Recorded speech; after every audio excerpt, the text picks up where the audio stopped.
Alors très bien, dans cette présentation, on va traiter l'exercice 10. Alors qu'est-ce qu'on vous demande? Donc au niveau de l'exercice 10, soit x appartient à R+. Alors on vous demande tout d'abord, la première question, déterminer un encadrement de 1 sur 1 plus t quand t appartient à l'intervalle fermé 0x. Ensuite on vous demande de déduire, pour quel que soit x appartient à R+, de montrer que ln de 1 plus x est entre x sur 1 plus x est inférieur ou égal à x. Alors une petite indication ici, on vous demande d'utiliser le théorème des accroissements finis. Alors un petit rappel sur ce théorème. Alors la première condition, doit être continue sur l'intervalle fermé AB. F est dérivable sur l'intervalle ouvert AB. Alors automatiquement il existe un C à partir de l'intervalle ouvert AB tel que f de B moins f de A égale à B moins A f' de C. Donc c'est ça le théorème des accroissements finis. Alors très bien, on va commencer par l'encadrement de 1 sur 1 plus t quand t appartient à l'intervalle fermé 0x. Alors très bien, on a donc t appartient à l'intervalle 0x, donc automatiquement t supérieur ou égal à 0 et inférieur ou égal à x. Alors on augmente de 1, donc 1, inférieur ou égal à t plus 1, inférieur ou égal à x plus 1. Ensuite j'inverse l'ordre. Alors automatiquement on obtient 1 sur 1 plus x inférieur ou égal à 1 sur plus t inférieur ou égal à 1. Donc c'est ça l'encadrement de 1 sur 1 plus t. Donc il est supérieur ou égal à 1 sur 1 plus x et inférieur ou égal à 1.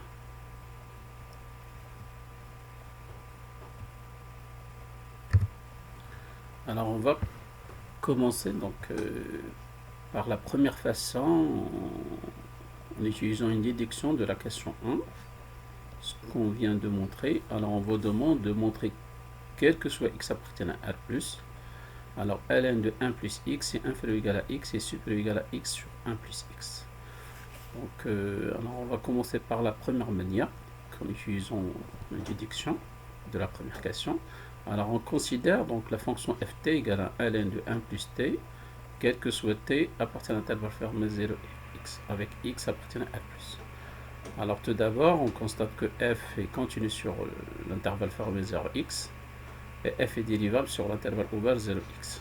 Alors, d'après les conditions du théorème des accroissements finis, donc il existe un C, parce que les deux conditions sont vérifiées, donc il existe un C à partir de l'intervalle ouvert 0x, tel que f du x, donc ici le A c'est x et le B c'est, B c'est x, et A c'est 0, donc f de x moins f de 0 égale à x moins 0, B moins 1, fois f' du C. Donc on obtient automatiquement, puisque f de 0, si vous vérifiez, donc si vous calculez f de 0, vous aurez donc c'est égal à 0. Donc automatiquement, d'après cette équation, donc f de x égale à x fois f' de c.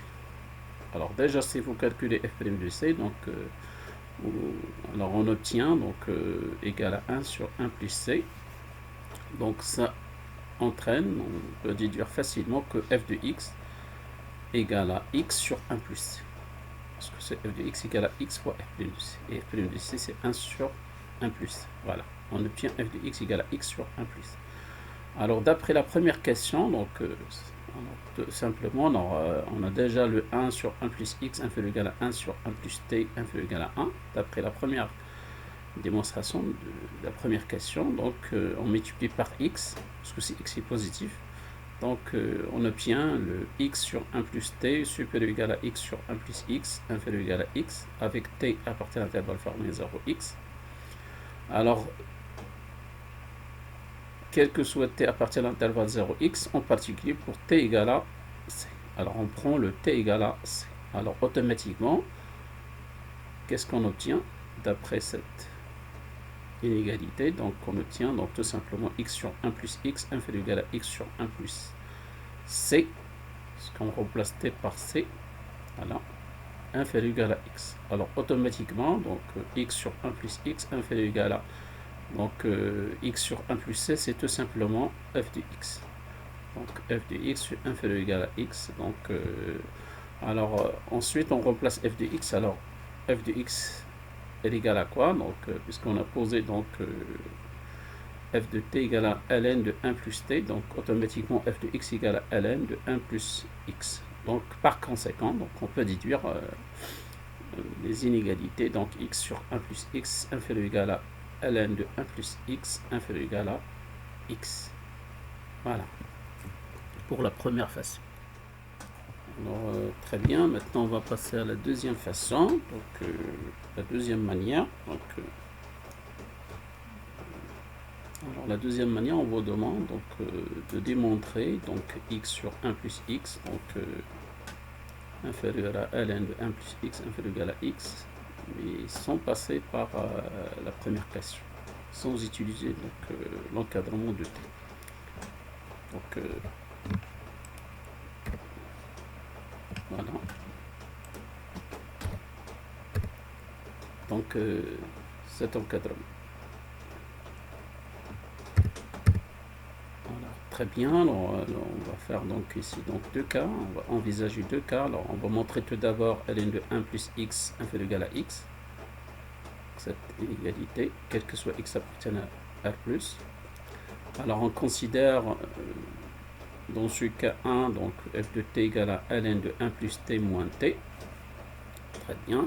Quel que soit t appartient à l'intervalle formé 0x. Et ensuite, on va vérifier également le même principe que la première façon. On va vérifier les conditions du théorème donc, des accroissements finis. Alors, f est continu sur l'intervalle formé 0x. Également, elle est dérivable sur l'intervalle ouvert 0x. Alors, il existe un c à partir de l'intervalle ouvert 0x tel que f de x moins f de 0 égale à x moins 0 f' de c. Alors déjà, si vous vérifiez donc f de 0, donc alors tout simplement vous aurez donc ça 0. Alors automatiquement on déduit que f de x égale à x f' de c. Alors si vous calculez f' de c, après la fonction f de x, fait f de t égale à ln de 1 plus t moins t, alors tout simplement vous aurez f' de c égale à, si vous faites les calculs, égale à moins c sur 1 plus c. Alors tout simplement ici, qu'est-ce qu'on déduit? Donc f' de c c'est négatif, inférieur ou égal à 0, parce que c c'est positif. Donc déjà le c à partir de l'intervalle 0x. Alors automatiquement, donc d'après l'égalité en fait f de x égale à x f' de c, alors f' de c c'est négatif et x est positif, donc automatiquement f de x c'est négatif. Alors f de x égale à quoi? C'est égal à ln de 1 plus x moins x. Alors f de x est négatif, donc automatiquement par conséquent qu'est-ce qu'on aura? Donc c'est ln de 1 plus x inférieur ou égal à x de 0. Donc la démonstration du premier cas. Très bien. Alors maintenant on va passer au deuxième cas. On va montrer donc x sur 1 plus x inférieur ou égal à ln de 1 plus x, quel que soit x appartient à R+. Le même principe, alors on considère, on pose, on prend la fonction f de t égale à ln de 1 plus t moins t sur 1 plus t. Alors, quel que soit t appartient à l'intervalle 0x, alors les mêmes conditions, donc on va les vérifier. Donc, f est continu sur l'intervalle ouvert, également elle est dérivable sur l'intervalle donc ouvert 0x. Alors, il existe un c tel que f de x moins f de 0 égale à x moins 0, pardon, f' de c. Très bien. Alors, si vous vérifiez, vous calculez f de 0, donc, d'après donc f de t. Alors tout simplement vous aurez f de 0 égale à 0. Donc automatiquement, qu'est-ce qu'on obtient d'après le théorème des accroissements finis? F de x égale à x fois f' de c. Alors ensuite, qu'est-ce qu'il faut faire? Donc il faut étudier le signe de f de x. Alors on va x est déjà positif, alors il faut étudier le signe de f' de c. Alors f' de c, si vous faites les calculs nécessaires, donc alors tout simplement vous aurez c'est égal à c sur 1 plus c au carré. Alors, entraîne quoi? Donc, que f' de c, c'est supérieur ou égal à 0. puisque c'est égal à c, c'est positif, puisqu'il appartient à l'intervalle 0x, donc positif également 1 plus c au carré, c'est positif, donc automatiquement f' de c est positif. Donc ça entraîne que f de x égale à x fois f' de c, c'est x positif et f' de c positif, donc f de x est positif. Donc et f de x égale à quoi? Donc tout simplement égal à ln de 1 plus x moins x sur 1 plus x supérieur ou égal à 0. Donc par conséquent, ln de 1 plus x c'est supérieur ou égal à x sur 1 plus x. Donc je peux inverser. Donc autrement dit, donc je peux faire donc également, je peux donc